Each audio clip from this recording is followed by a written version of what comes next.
this is Brian Westbrook, the Executive Director at the Coalition for Life St. Louis, and I'm here with a good friend, Mr. Lyndon Jost, and we're on location. Lyndon, where are we today? We're right now in front of the Planned Parenthood, their new facility in Fairview Heights, Illinois.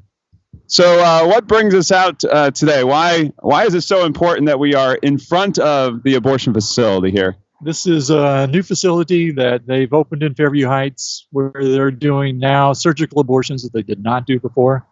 And they've said, at least the statistic that I've heard is 11,000 children will lose their lives in this facility in the next year. So one of the things we're highlighting specifically today is the 40 Days for Life campaign. We did a video on that earlier, but the reason we're doing two is because we're doing two campaigns now. We launched or we announced it just 2 weeks ago that we'll be partnering with the 40 Days for Life team here in Fairview Heights to bring 40 Days for Life bigger and better than it's ever been before to Fairview Heights in the spring. So tell me about your involvement with 40 Days for Life in the past. Well, I think 40 Days for Life is really a good event. We started probably, I think Fairview Heights 3 years ago was when they started at the other site in Fairview Heights. My wife and I have been involved for the last 2 years and very much more so this year. And actually during this year's October event was when this facility was announced, and we moved from that location, the previous location in Fairview Heights, to this one. It became a little bit more important to some people then because of the surgical abortions that were being performed here. And this is probably about 4 miles from my house.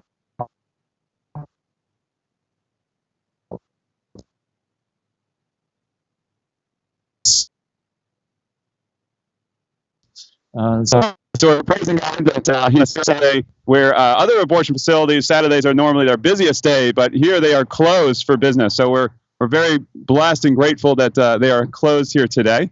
And so tell me, Lyndon, what exactly is your motivation? What got you involved with the pro-life movement and coming out for 40 Days for Life? Well, we've always been involved in pro-life, always been pro-life since the 1970s when this all started in our nation. But my wife and I have a special reason. We have 4 children, the youngest of which has a very rare genetic disorder. And it was diagnosed while my wife was pregnant. We were at a major hospital in St. Louis for a special ultrasound because the equipment was not available on this side of the river at that time. And they identified from that ultrasound that our daughter had extreme brain deformities. She would live more than a day when she was born, and offered us abortion on the spot. And that was the day that we named her. She is now, she's now 20 years old, has been a blessing to us. But those are the kind of children that people very often would point to and say, they don't have a right to live. They don't have a quality of life. Yet she has probably touched more people's lives without ever saying a word, been more of an influence than many people. And so we stand with other people that support life in all forms, and all life has value. So what was your daughter's name? Emily.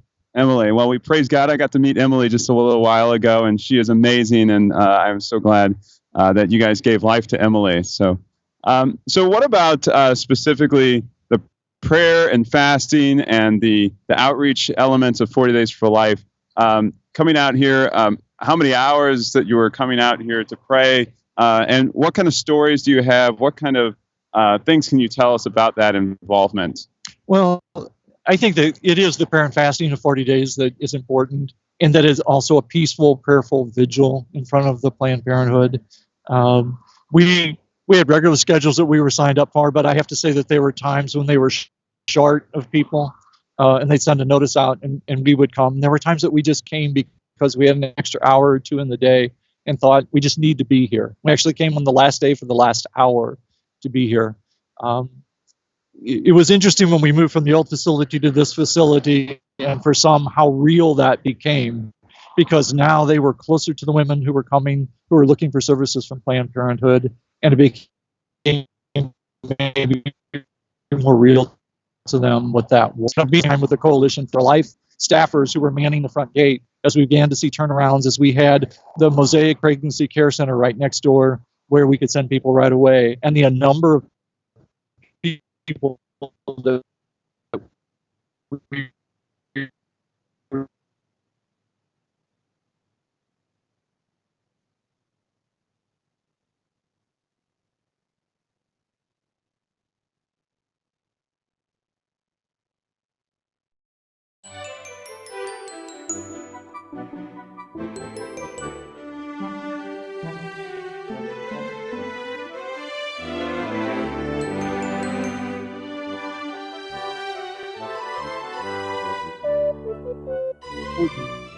because you and your staff have made that commitment to be here every hour of every day that Planned Parenthood is open. So there's always someone going to be here offering abortion alternatives to the women and the families that come here. So we got news a couple days ago that the very first woman was hurt here at the abortion facility. She was rushed into an ambulance and off to the hospital. What are your thoughts on that? First of all, thoughts and prayers go with that woman, and whatever her condition is, that God will take care of her. The second is that here in our great state of Illinois, the abortions in this facility do not have to be performed by a medical doctor. They do not have to be licensed or inspected. And I believe the way the law is now written, if a woman should die in the facility, the coroner does not have to be called. It's just a shame that we would have laws in the books that would not protect women that come here, regardless of what their choice has been. The pro-choice side will always talk about we're doing this for women, we're protecting women, but those laws don't seem to do that. Agreed. Well, Lyndon, thank you for this short time that we shared together here outside the Fairview Heights abortion facility, where they're claiming that they're going to take the lives of 11,000 children here at this facility alone. And so we don't want to stand for that. We stand for life. And we know that we want to protect life, and we protect women from this facility back behind us here today.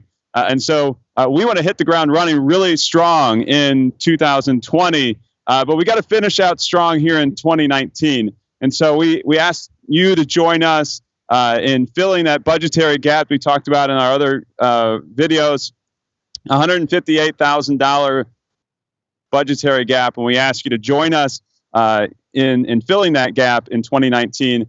We want to thank the donors. We've had so many who have come forward to donate $18,000 already. So we're on our way, but we got a long way to go between now and the end of the year. And so we ask you to join us.